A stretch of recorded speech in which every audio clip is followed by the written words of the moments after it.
एक दिन की बात है। पिंटू खाना बना रहा था और बड़ा परेशान लग रहा था। अरे पिंटू, क्या बना रहे हो? अरे मौसी, बना कहाँ रहा हूँ, बस कोशिश कर रहा हूँ। बनता कहाँ है मुझसे, देखो सब जल गया। अरे बेटा, अब शादी कर ले। अरे नहीं नहीं मौसी, शादी क्या करना, बहुत लफड़े हैं। कोई लफड़ा नहीं है, अच्छा खाने को मिलेगा और घर आएगा ना जब तू, आराम करने को मिलेगा। वो सब बाद में देखते हैं मौसी, पहले ये जितना भी जलने से बच गया उसे खा लूं। अरे ये क्या खाएगा तू, सब तो जल गया। इनको तो तू चींटियों को डाल दे और मेरे साथ चल, वहाँ खा लेना। वह दोनों मैना ताई के यहाँ के लिए उड़ जाते हैं। वाह ताई, क्या कमाल का खाना बना है, पता ही नहीं था खाना इतना अच्छा भी होता है। मैं तो रोज ही जला हुआ खा रहा था, इसलिए तो कह रही हूँ शादी कर ले। क्या ताई, आपकी सुई एक ही चीज पर अटक गई है। दोनों हंसने लगते हैं। पिंटू उड़ जाता है और अपने घर आकर सोचने लगता है। वैसे लगता है ताई बात सच ही बोल रही है, अगर शादी कर ली जाए तो आराम तो हो ही जाएगा, पर कोई अच्छा भी लगना चाहिए ना। यही सब सोचते सोचते वह सो जाता है। जब सुबह उठता है तो देखता है जंगल में भाग दौड़ सी मची हुई होती है। अरे हो क्या रहा है, सब कहाँ जा रहे हैं? ऐसा लग रहा है कोई तूफान आया हो, चलो देखता हूँ। वह पहले मिन्नी के पास जाता है। क्या हो रहा है यहाँ, सब कहाँ भाग रहे हैं? अरे वो नदी में एक नाव डूब गई है, उसमें काफी सारी चिड़िया पानी में डूब रही थी, सब बचाने में लगे हैं। हे भगवान, चलो मैं भी चलता हूँ, मदद करता हूँ। इतना कहकर वह भी नदी की तरफ उड़ जाता है। वह वहाँ देखता है कि काफी सारी चिड़िया किनारे बैठी हुई है और अपने पंख सुखा रही है। मैना, कोयल, छोटे छोटे बच्चे और एक खूबसूरत मादा तोता भी थी। उस तोते को देखकर पिंटू का मन करता है कि वह उसको जाने, उसका नाम पूछे। ताई, एक तोता भी है, उसका नाम क्या है? अच्छा वो, हाँ उसका नाम प्यारी है, कितनी खूबसूरत है ना, बेहद सुंदर। पिंटू उसको देखता है। हाँ ताई, है तो बहुत खूबसूरत। वह सबकी मदद करने के बहाने से उसके पास जाकर बैठ जाता है और बात करने की कोशिश करता है। नाव ऐसे डूब गई, काफी बुरा हुआ ना?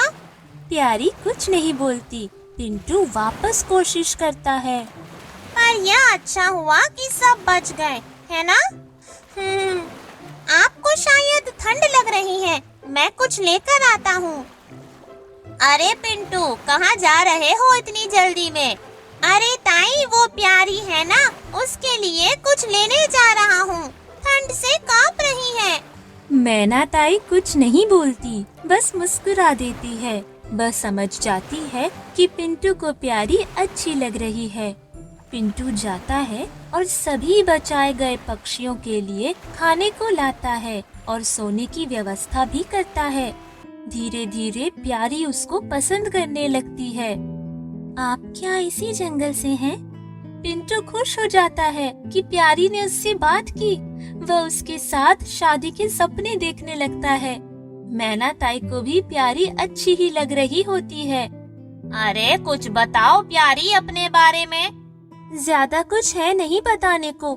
यहाँ से बहुत दूर एक जंगल था, उसमें आग लग गई। वहीं से जान बचाकर आ रहे थे हम सब। नाव थोड़ी दूर ही चली थी कि तूफान आ गया। किसी तरह सबने नाव को संभाला, पर थोड़ी देर में सब थक गए और हम डूबने लगे। बहते बहते इस जंगल की तरफ आ गए और आप सबने हमें बचा लिया। आप सबका बहुत बहुत शुक्रिया। और तुम्हारे घर में कौन कौन है? मैं जब बहुत छोटी थी तभी से अकेली ही हूँ, तो पता ही नहीं है परिवार क्या होता है। वह थोड़ी सी उदास हो जाती है। पिंटू उसको थोड़ा पानी देता है। चलो, पर अब तुम यहाँ आ गई हो ना, तुम्हें परिवार की कमी महसूस नहीं होगी। कुछ दिन ऐसे ही निकलते हैं। प्यारी मैना ताई के साथ रहने लगती है। वह काम काज में उसका हाथ बटाती है। एक दिन पिंटू वापस आता है मैना ताई के यहाँ। अरे पिंटू, आज वापस इधर का रास्ता कैसे भूल गए? क्या बताऊं ताई, मेरी तो मुसीबतें ही खत्म नहीं होती। अरे अब क्या हुआ? फिर खाना जल गया? खाना तब जलेगा ना जब बनेगा। आज खाना बनाने लगा तो देखा पानी ही नहीं है, कुछ नहीं बना पाया। बनाता भी तो जला भुना ही बनता। अरे परेशान मत हो, खा लो यहाँ पर खाना, यह भी तुम्हारा ही घर है। वैसे भी आज खाना प्यारी ने बनाया है। इतना सुनते ही पिंटू खुश हो जाता है। आज तो मजा ही आ गया, मजेदार खाना खाने को मिलेगा। थोड़ी देर में सब खाना खाने बैठते हैं। प्यारी गरम गरम बनाकर खिला रही होती है। पिंटू का तो बिल्कुल दिल आ जाता है उस पर।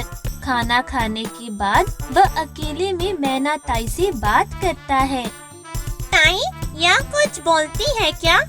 मतलब जैसे मेरे बारे में कुछ? नहीं, ऐसे तो कुछ नहीं बोलती। आप पूछो ना एक बार, शादी वादी करनी है कि नहीं? हाँ हाँ, पूछ लूंगी। अब तो घूमते फिरते पिंटू मैना ताई के यहाँ पहुँच जाया करता था। उसे प्यारी को देखना होता था और कभी कभी उसके हाथ का खाना भी खाना होता था। ताई, आपने पूछा क्या? अरे नहीं रे, ऐसे कैसे पूछ लूं? तू ही बता दे। हाँ, अब बात तो सही कह रही हो। कोई ना कोई बहाना तो लगाना पड़ेगा उसके मन की बात जानने के लिए। जैसे ही प्यारी बाहर आती है, पिंटू बिना बात के अपनी शादी की बात करने लगता है। हाँ ताई, मुझे भी वह अच्छी लग रही है। सोच रहा हूँ सोनी से शादी कर ही लूँ।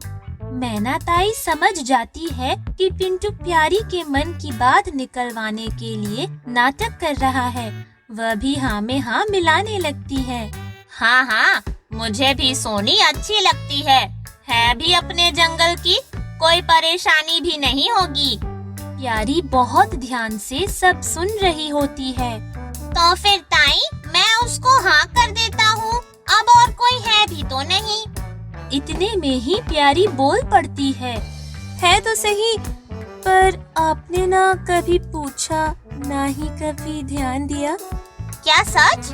तुम करना चाहती हो इससे शादी?